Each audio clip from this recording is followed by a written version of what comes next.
promoting dialogue. It's midday in Dakar, 1 o'clock in Abuja. Good afternoon and many thanks for staying tuned to West Africa Democracy Radio, broadcasting on 94.9 FM and worldwide on wadr.org. Welcome to Newslink, and here are the top stories. Lawyer of Gambia's Ousmane Sonko filed appeal against Swiss Federal Criminal Court ruling. Malian court slams a 2-year jail term on popular academic and economists for criticizing the military regime. My client did not commit that infraction. I will surely appeal this decision because it is not definite. Nigerian troops declined 2 million naira bribe, apprehend 6 suspected wanted kidnappers in northeast Taraba State, and stranded Liberians finally returned home today after over 3 decades in Ghana. It's so unfortunate what happened. We did not expect it. It's very painful. I'm so happy because there is nowhere like home. Please stay tuned for details of these stories and more. Here is a more edit with Newslink. Many thanks for joining us and a warm welcome to our listeners in the Gambia, Ghana, Liberia and Sierra Leone. Well, let's begin this afternoon in Togo, where the new National Assembly will be installed this Tuesday in the capital Lomé. This will be the first time the 113 deputies elected on April 29 in a highly contested election will be convening. They inaugurate the 5th Togolese Republic since the outgoing assembly adopted during the electoral campaign a new constitution which provokes the anger of part of the opposition and civil society. The new Assembly of Togo is largely dominated by the party of President Faure Gnassingbé.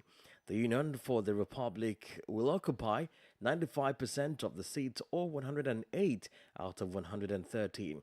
The remaining 5 are shared between 3 opposition groups: the National Alliance for Change ANC, the Dynamic for the Majority of the People DPM, and Alliance of Democrats for Integral Development ADI.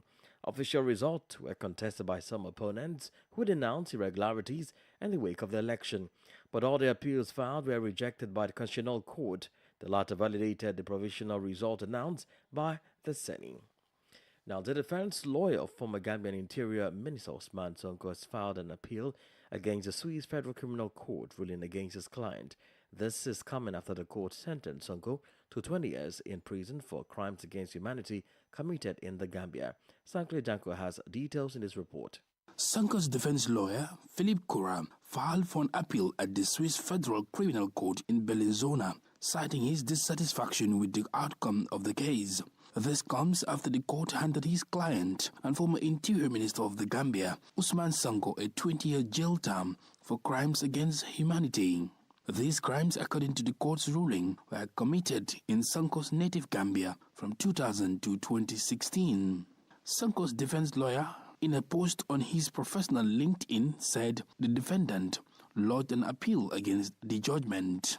It is reported that the court has a period of 90 days to notify the parties of the rationale behind the judgment and to forward the case to the Court of Appeal.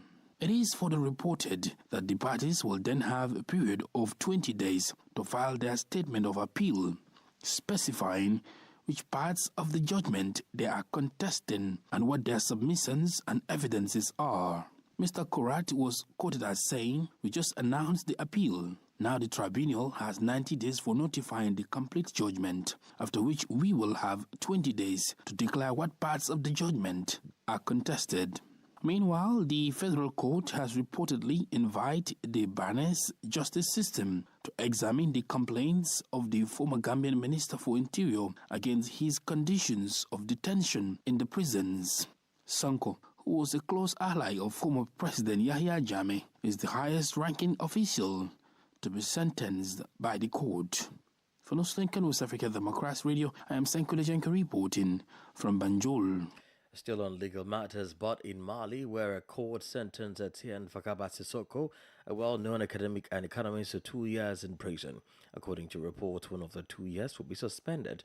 Sissoko faced trial for criticizing the military regime. His lawyer said he was accused of damaging the credit of the state, including insult, spreading false news, and making comments likely to disturb public order after publishing a book last December. Meanwhile, lawyer of Etienne Fakaba Sissoko said they will appeal the court decision. Echatiso has the rest of the details.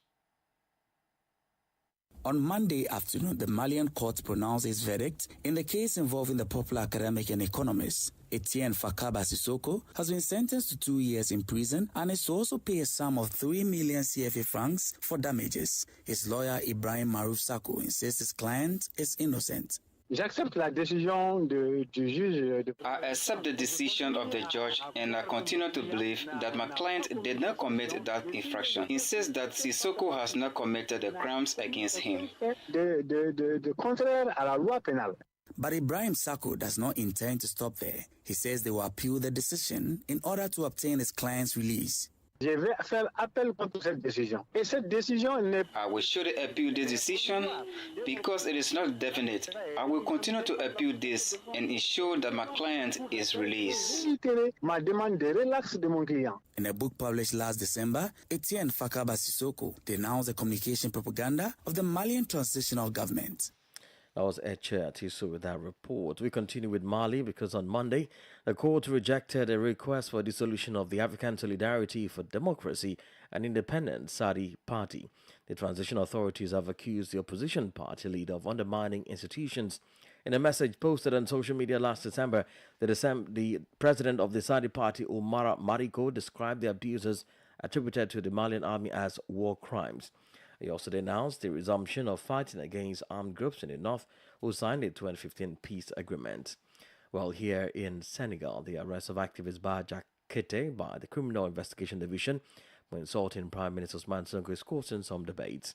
His arrest follows remarks he made that were considered outrageous towards the Prime Minister regarding a question on homosexuality. These statements, broadcast in a video, went viral, prompted the public prosecutor to take up the matter and order a DIC investigation. Recall last Thursday, Prime Minister Sonko warned that the insistence on LGBTQ rights in diplomatic relations and from multinational organizations could lead to anti-Western sentiment. Homosexuality is stigmatized in Senegal, where a law against acts against nature with an individual of the same sex carries a penalty of up to 5 years imprisonment. Well, we do have more on this development on our guest interview segment. Now, more stories coming up on West Africa Democracy Radio. Newslink continues. all right, let's take you now to Nigeria, where troops of 6th Brigade Army Subsector 3 Operation Wild Stroke have apprehended 6 suspected kidnappers in separate operations carried out within Taraba State Northeast, 2 of whom attempted to bribe them with 2 million naira, about $1,500. In a statement on Monday, Acting Assistant Director, 6th Brigade Army Public Relations, Lieutenant Oni Olubodunde, said the raid carried out on the 19th of May led to the apprehension of 2 individuals identified as Usman Gidali and Abdurrahman Amadu. Acting on a tip-off, troops from the 93 Battalion Subsector 3B, stationed at Ford Operating Base, Wukari, carried out a raid in Shinkai village of Wukari local government area. The suspects have been on the wanted list of the security agencies for their involvement in multiple kidnappings in Wukari and its surroundings. Meanwhile, Nigeria's fight against terrorism, especially the Boko Haram insurgency, continues as the country's army announced that it has rescued some 387 family members abducted by terrorists. Meeting with the troops that undertook this exercise at the Sambisa Forest in Borno State Northeast, Brigadier General Abubakar Haruna, Acting Commander Sector 1 Operations at Inkai, shared his excitement about the feat chalked and told the soldiers that everybody is happy with what they have done. He also extended the gratitude of the military high command to the troops. Well, listen to Brigadier General Haruna addressing the troops. You have done wonderfully well. Everybody is happy with you. They called me from Gambia to tell me they saw what we did. That's Gambia, our troops in Gambia. The Chief of Army Staff is highly pleased. We have to sacrifice whatever it is come so that you know that we are with you always.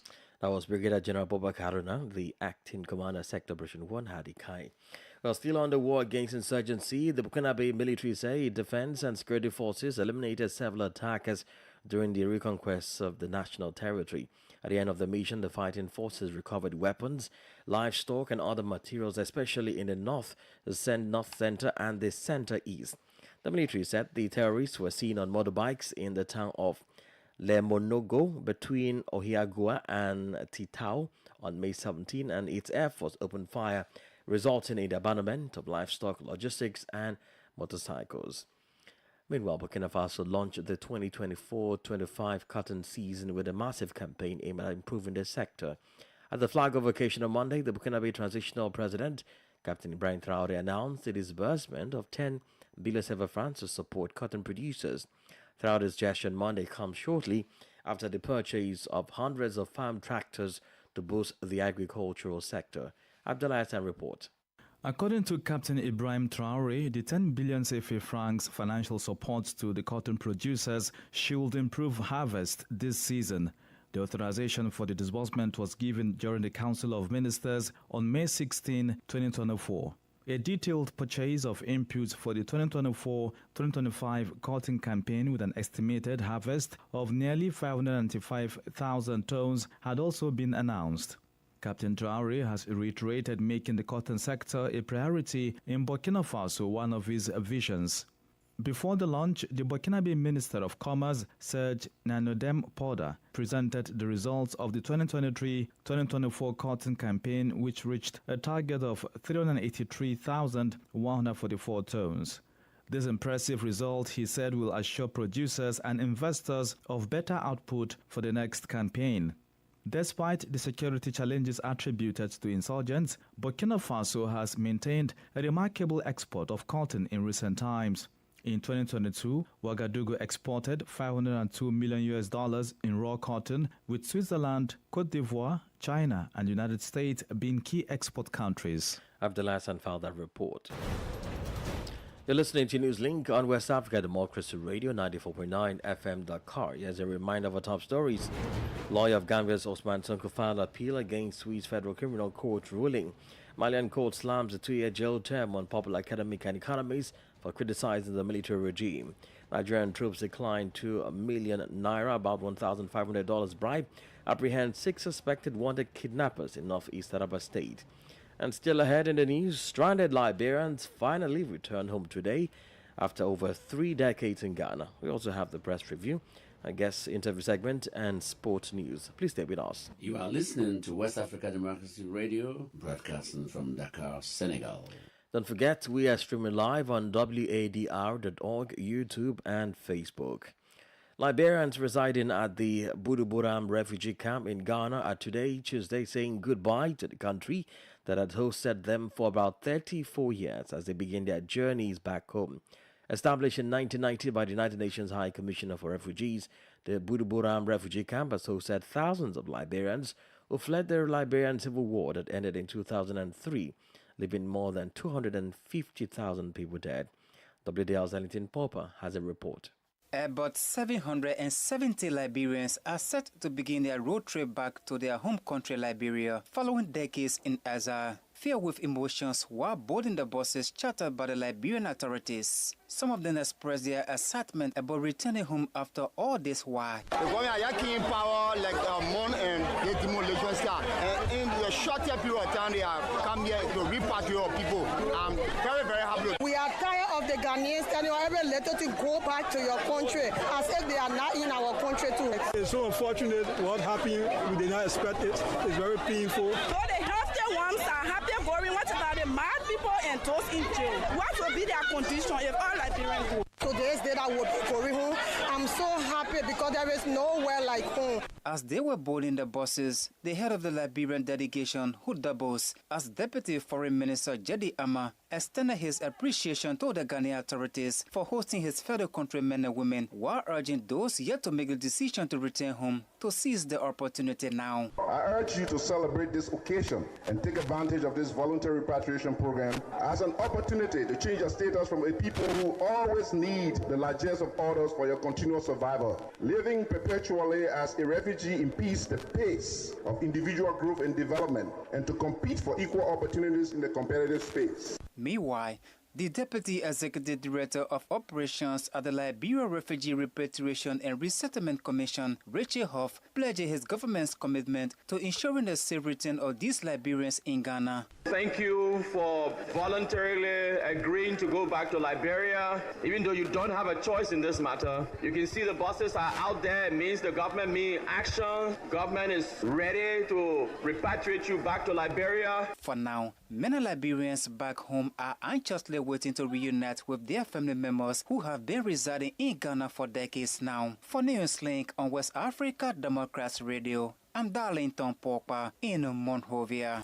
Well, in Ghana, the Office of the Special Prosecutor released a report on a collaborative investigation with the Controller and Accountant General's Department regarding the government's payroll administration in what is known as the clearing of ghost names. The report said that investigations had helped the nation save over 34.2 million Ghana cedi, about $2.4 million, for the 2024 financial year alone, resulting from the blocking of salaries and the removal of undeserving individuals from the government's payroll.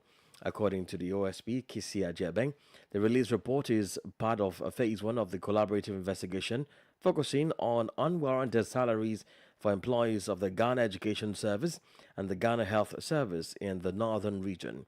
The report also showed that 2,854,144 cedis was identified as unearned monthly salaries being paid to deceased, retired, vacated, missing or unknown individuals or ghost names from their respective effective dates to January 2024 when it was blocked by the Special Prosecutor.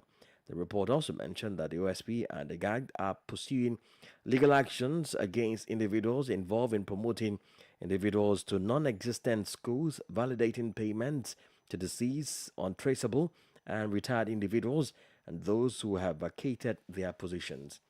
Meanwhile, Ghana's Trade Union Congress TUC has kicked against a planned sitting of the 60% interests of the Social Security and Natural Insurance trusts in 4 hotels. The organized labor union, which subsequently petitioned President Nana Akufo-Addo over the matter, are calling for the immediate cancellation of the deal. They have served notice to state the biggest protest yet if their demands go unheeded. WDL's Nadide Tete has a report. The lid on the controversial deal was lifted by the Member of Parliament for North Song, Samuel Okudzeto-Ablakwa, who has petitioned the Commission on Human Rights and Administrative Justice, SHRAJ, to investigate potential conflict of interest, abuse of power, lack of due process, procurement breaches, cronyism, and graft. The MP is accusing the Social Security and National Insurance Trust, SNIT, of not being forthright in the alleged sale of its 60% stake in 4 hotels, including the Labadi Beach Hotel and the La Palm Royal Beach Resort, to Agriculture Minister Brian Ichampong.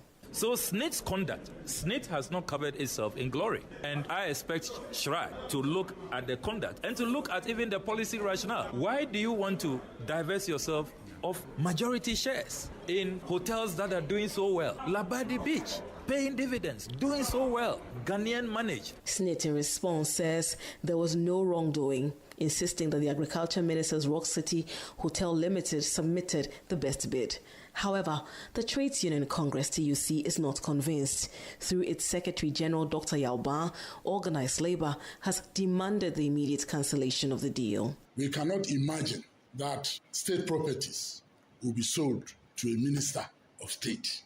For us, it's much of state capture, and that should be stopped, and stopped immediately. And if the Minister for Pensions, who is also Minister for Employment and Labor Relations, fail to stop SNIT, we workers of Ghana, we own the funds. We will stop that process. Dr. Isaac Bampo Addo, head of the Civil and Local Government Staff Association, Ghana CLOCSAG, which is a member of the TUC, has warned that Labour will stage the biggest process yet if their concerns are not addressed.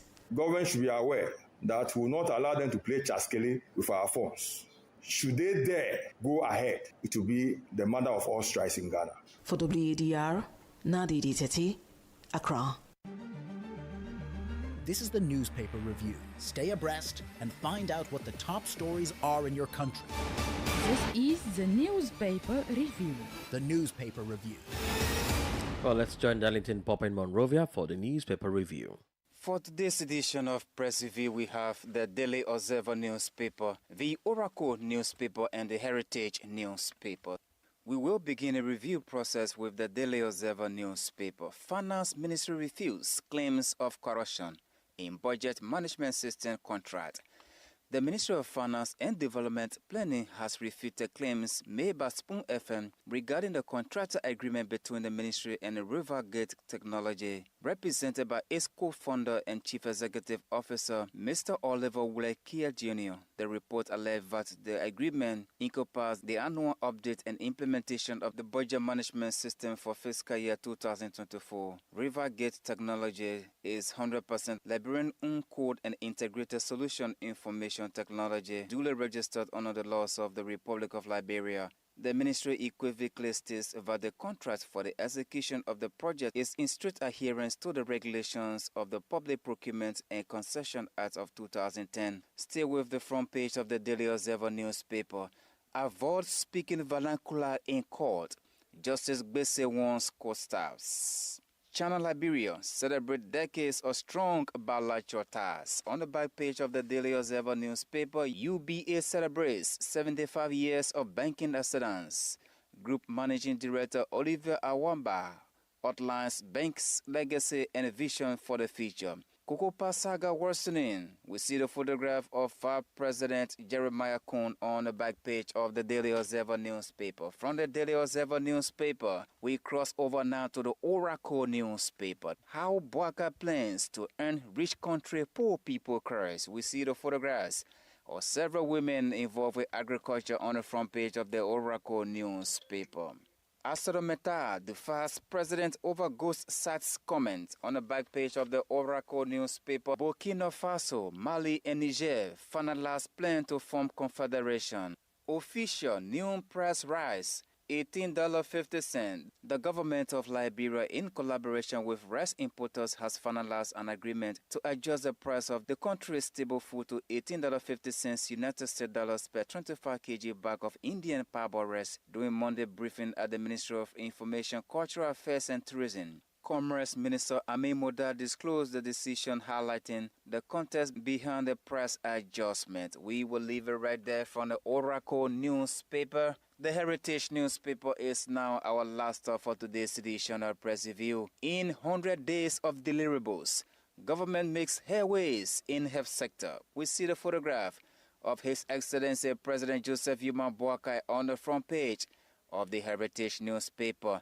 In continuation with drugs trade, top LDEA police officers arrested. In its quest to leave no stone unturned in a fight to kick off drugs out of Liberia, the Liberia Drug Enforcement Agency on Monday afternoon, May 20, 2024, announced the arrest of one of its commanders and a top police officer for being in bed with a notorious drug dealers and folks. Speaking at a news conference held at the headquarters of the LDA in Cinco, Monrovia, the director of the LDA, Colonel Abraham Kroma, identified the LDA commander as Madame Bendu Masale and the police officer as Abraham Domuya, alias A.B. Kroma. Colonel Kroma explained that Commander Masale, Officer Domuya, solicited the amount of 21,000 United States dollars from a notorious drug dealer identified as Alusine for a sole purpose of facilitating a meeting between him, dealers, and Colonel Kroma, so as to ensure the easiest pathway for drugs. We will leave it right there.